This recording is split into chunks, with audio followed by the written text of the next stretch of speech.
This is David Holloway, founder of Hunting Greatness, and I want to welcome you to a very special interview we're doing with artist Phoebe Beasley. She's going to be sharing some secrets, wisdom, how she breaks down her art, a little bit on her journey. But first I want to thank you for taking the time out to listen to this, and I hope you find it valuable. We're here with Phoebe Beasley, and we met at Bill Russell's event, the statue event, and she shared her story, and it was awesome. And I would like you to just take it from here, share with us your story, your journey with art, and I'm going to ask you a couple of questions after you share the story. Thank you. I was one of those individuals who was very good in art when I was growing up. And so I got a lot of accolades when I was in elementary school. And so by the time I got to high school, I knew I wanted to be an artist. And when I let my counselor know, my school counselor, know that I was planning to major in art, and she could put that down on my resume for the universities I was applying to, she kind of laughed and tried to keep from smirking and said, "Oh, you're not serious." And I said, "Yes, I am." And she let me know that there was no such thing as a black artist. And I was so pained by that comment that she went on to say that I'd have to rethink what I was going to major in and get serious about what my specialty was going to be. And I was to come back in the morning and let her know what to put on my resume. I went home, thought about it, and I don't know whether it's just that I was young, pissanthy, or I just couldn't imagine anybody telling me what I couldn't do. And the next day I marched back in her office and said, "You can put down that I am majoring in art." And she did. I eventually went to Ohio University, and it was the most nurturing place I could have selected. I didn't know it at the time, but the professors, the university, the administration were all on board with me being an artist. And that was in 1965 that I graduated from Ohio University. And to fast forward, in 2005, Ohio University, my alma mater, invited me to come back. They wanted to bestow an honorary doctorate and also for me to give the commencement speech to both morning and afternoon. It was kind of like performance art to do it twice. And I talked about the fact that it's like Langston Hughes, the poet, said, "A dream deferred, does it dry up like a raisin in the sun?" And I was trying to let young people know that there's going to be a lot of deterrence, that you have to surround yourself with people who have the image of what you want for yourself. And there's some people you just have to say, "I love you, I care about you," but I can't talk to you about what it is I do. And to my high school counselor's credit, if I were to give her any, is that at the time I didn't know any artist either. I didn't know any black artists at that point in my life because we didn't learn about them. We didn't hear about them in our history books. We knew about black entertainers like Cab Calloway or Duke Ellington, Sammy Davis Jr., or thespians, but I couldn't think of an African American artist.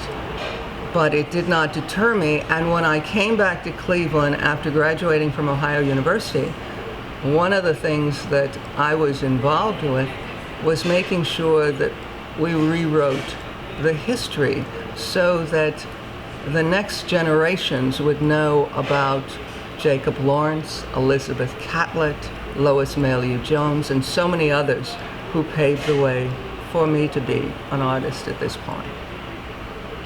Once you got to Ohio and you were doing your artistry, what was kind of the hardest point for you in there? Or was it pretty easy and nurturing all the way through that? Well, it wasn't easy.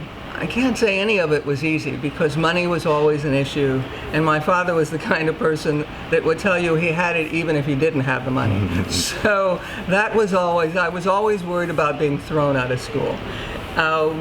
The other issue was you were learning so much that was so new, whether it was jewelry or sculpture or the human figure. And so you realized that the competition was great. And if you were going to do this, and I was still had the mindset that this is what I wanted to do, that you had to work so much harder and apply yourself all the time. So it was, the concentration had to be more intense than I thought it would be. So. Looking back over your art career, and it's still going, what are some of the highlights you would say, the moments that you're the most proud of? Goodness, there were so many of them. I think one of them was, at one point I met Bill Russell, and he wanted to make sure that if I wanted to be an artist, he was going to be helpful in that regard. His attitude was, you know, we should not all be subjected to the taste of what the Gettys like and what the Getty curators like. And so that's all that's left for my children. And what he was seeing is there were no people of color in museums. And how can that be? And so his quest was, you know, we have to be at the forefront of making changes in what we see in museums. That everything should not have just an Eurocentric focus. And he was one of those people at the forefront of making that change. So the fact that Bill hosted my first one-person show in Seattle was a highlight. Another of the highlights was that Bill had said to me, if you are serious about being an artist, then there's somebody I want you to meet, a dear friend of mine, because perhaps as an artist, and as a renowned artist that she is, she can help you and also let you know how difficult that road is going to be. And that person was Dr. Mya Angelo.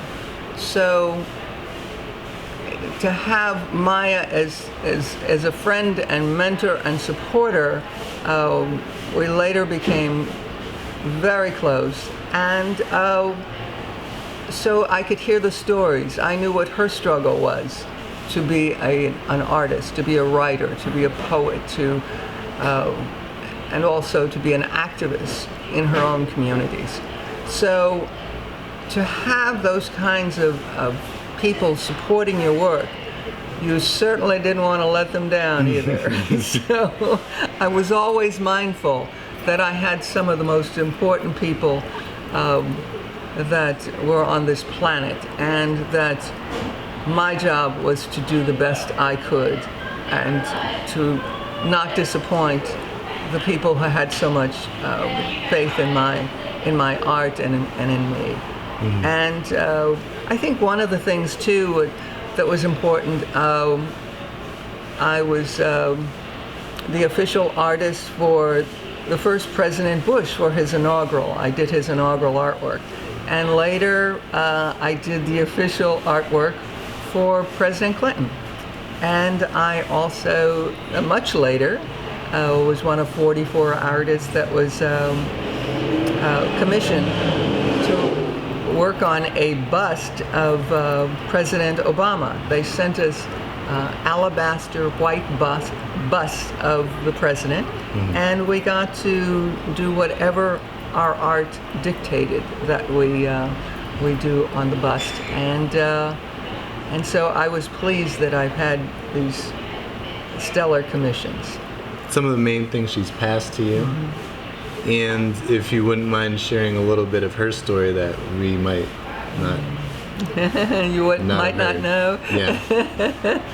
Oh my goodness, there's so many stories I have after a 40 plus years of friendship with Mya. And one of the things I remember she told me was that, Phoebe, as an artist, you cannot play crazy. It is very easy for people who are in the arts to have all of these affectations. And you must let people know you are more normal than anybody else in the room. And so it was always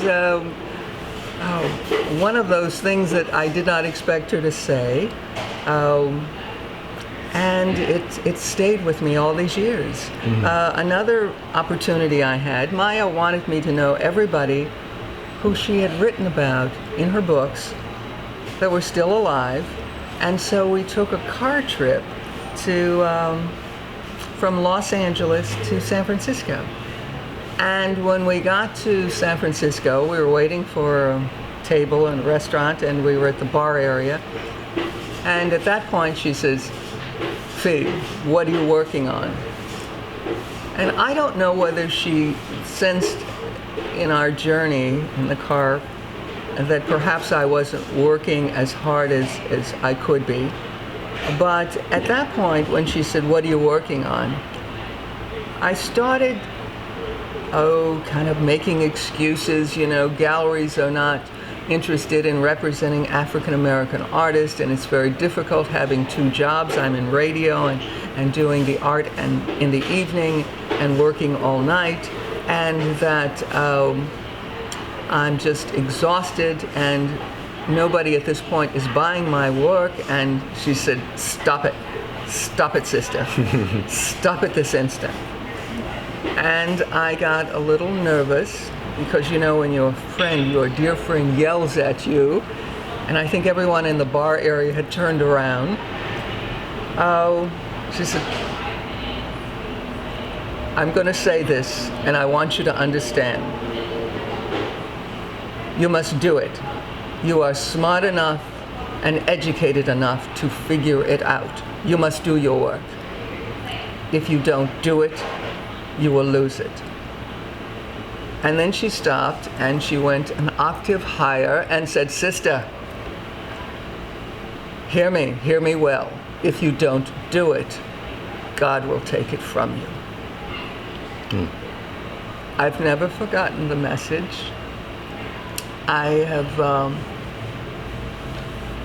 needless to say, our dinner was very quiet, and I think the tears had leapt from my eyes at that point. And by the time we were driving back to Los Angeles, the whole time I was thinking of things I had to change in my life so I could spend more time with my art. And by the time I got back to Los Angeles, it was Sunday. Well, Sunday, when you're from Cleveland, that means you watch a lot of Cleveland Browns. That's all we had in terms of sports. And that day, usually you watch football all day. I turned off the Cleveland Browns. I turned off the football all day. And the next day I turned off the television. The next day. It was months before I had turned it back on. And there are people who talk to me now who understand they have to talk to me like television had not been invented, because I watch it so seldom, because I realized how much of my time it was taking. And so when I lecture, I talk about, even if you're doing something else and watching television, the truth is you're splitting your brain and you're giving it over to somebody else's creativity. You're not spending enough time with yours. And that was the message that Mya was giving to me, is that if you have to have two jobs, making sure that you can do everything you're doing to maintain yourself by having a career in radio, but you still must do what your heart and your soul and your mind tells you. You must be working on your art. And I do remember there was an incident where she happened to see me, and it was maybe a couple years later, and the first thing she asked me is, "Sister, what are you working on?" What are you working on? And I was so pleased to tell her and to show her a card from the Bomani Gallery in San Francisco that I was going to be having a show. And she said, "May I take this card?" And I said, "Of course, I've sent you one." But that day, most of that hour, she got a call from the White House that they wanted her to be on Air Force One to go to Nelson Mandela's inauguration in South Africa. And there was one seat available. And as a matter of fact, she could not go home. She had to have her clothes sent to Washington. She had to fly straight from Los Angeles to Washington, D.C. The upshot is when she got to South Africa, and it was Ashaki Bomani, who at the time was married to Danny Glover, who told me the rest of this incident. And that's where I was going to be having my show, at the Bomani Gallery. She said, "Phoebe, Mya was at the inauguration at the ball showing our little postcard from San Francisco to Castro, to heads of state, saying, 'You have to know my friend Phoebe Beasley. You have to see her work. You have to understand what a great artist.'" And Oshaki said she could not believe what she was seeing with Mya showing my artwork on this postcard that she had carried from Los Angeles to Washington, D.C. to South Africa. So you never know where your friends are going to be giving your message about you and your work. And the message is, you must stay out here, you must keep doing it, and making sure you bring people into your life who are going to help you mirror your image of what you see as your dream. What would you say to the youth today in art? Because we talked a little bit about, people being on their phones all the time and being stuck here. Yes. And we talked a little bit about how people are starting to realize that more art needs to be in school. Yes. What do you think, what would be your message to a lot of the youth now in terms of how important art and creativity is, and what would you like your message to be to them? I think there are a couple things that I'm not seeing youth as a whole participate in. And one is, it's just listening. It is listening to the voice inside of you. It is not anybody else's information coming in. It is you just listening to yourself. Because when you're always on something that's technical, all that is going in. All that is disturbing the circuitry of your own dreams. And the other thing is to understand and to get involved, or to see and to spend time in the arts, whether it's understanding or going to dances, dance recitals, or to theater, to get an idea of musicians, all kinds of music, not just one. If you're interested in hip hop, begin to look at what jazz is doing, or mariachis are doing. So you begin to have an appreciation for a world culture. What's happening in other countries? What kinds of instruments are they playing? How does it work? So you have a working knowledge of and an appreciation of what people worldwide are listening to and doing and reading, so that you just don't get stuck in, this is all I know, this is all I care about.